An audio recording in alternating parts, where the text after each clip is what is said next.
Hello and welcome everyone to the grand finale of JPGS Talks 1.0. I am Shreya and with me today are Kenisha and Slesha. We've got something really exciting lined up for this special episode. Yes, it's the finale, and the energy today is absolutely electric. Kenisha, don't you feel like we're about to dive into something major? Oh, definitely. Today's episode is all about the upcoming US presidential elections, where Donald Trump and Kamala Harris are among the prominent candidates gearing up for what could be a highly competitive race. But before we dive into the details, here's a fun question for our listeners. That's right.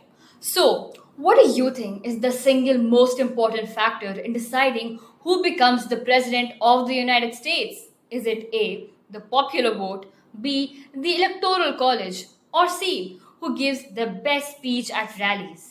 Take a moment to think about your answer. We'll come back to it, but trust us, the answer might surprise you. Now, let's kick things off by talking about the candidates and the political parties they represent. Slesha, can you break down the main differences between Democrats and Republicans? Sure. Kamala Harris is representing the Democratic Party, which tends to focus on progressive policies. Democrats often emphasize social justice, environmental sustainability, and government involvement in healthcare and education.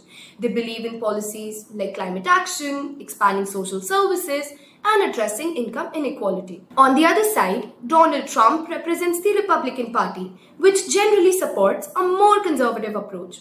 Republicans often prioritize a free market economy, national security, and limited government intervention.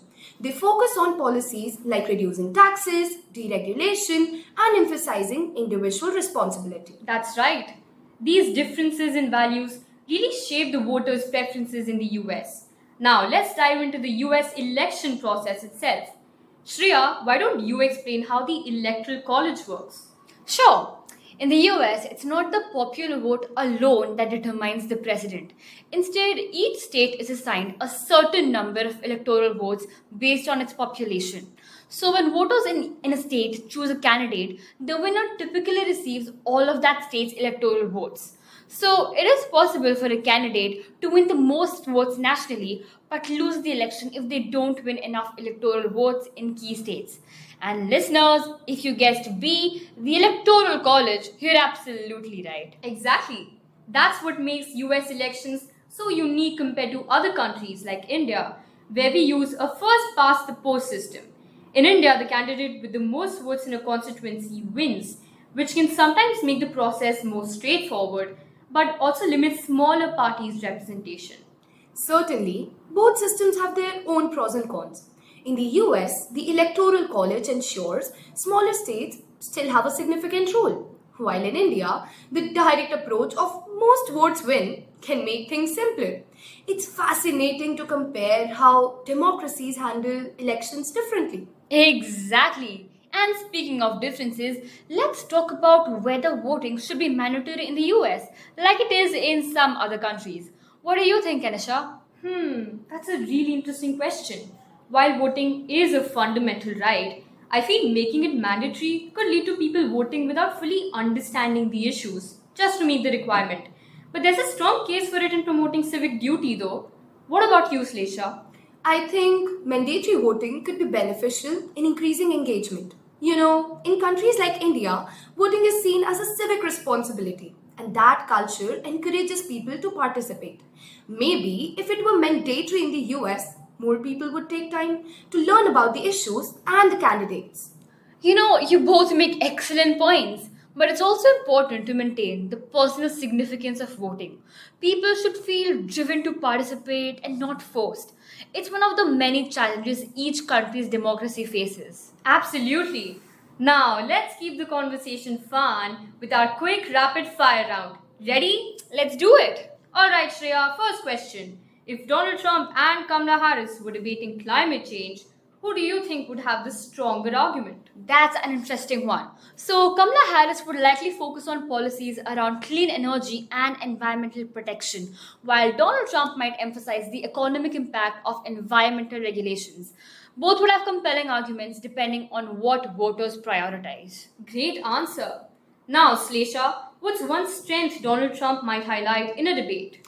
Donald Trump would likely highlight his economic policies, especially before the pandemic. He might talk about the tax cuts and deregulation, which he believes helped the businesses grow. Great points. And Shreya, last one. Who do you think connects more with young voters? Donald Trump or Kamala Harris? Kamala Harris definitely resonates more with young voters, especially on issues like social justice and climate change. But Donald Trump might appeal to young conservatives who prioritize the national economy and security. That was quick but insightful. We have covered so much today: US elections, political party differences, and how voting systems compare with India. There's a lot to think about, especially for the young voters. Absolutely. But before we wrap up, let's shift gears and dive into the JPGS news section. Starting with our recent achievements, we secured first place at the Unison World Interschool Competition in Western Koyo and won laurels at the GP Birla Memorial in Nukkad Nata competition. Clearly, we're thriving in creativity and dramatics. And let's not forget our success in athletics. We took first place in the Bharti Vidya Bhavan stable tennis competition, and our teams are now competing at the SGFI and state levels. And before we wrap up, here is something exciting. Our much anticipated annual function is just around the corner. And this year, we are bringing to life the timeless epic of the Ramayana. Get ready for an unforgettable celebration of culture, tradition, and storytelling, where heroes and legends come alive on the stage. Trust me, you won't want to miss this. That's it for today's finale, everyone. But don't worry, this isn't the end. It's just the beginning. Stay tuned for JBGS Talk Season 2, coming soon with even more exciting topics and fresh voices.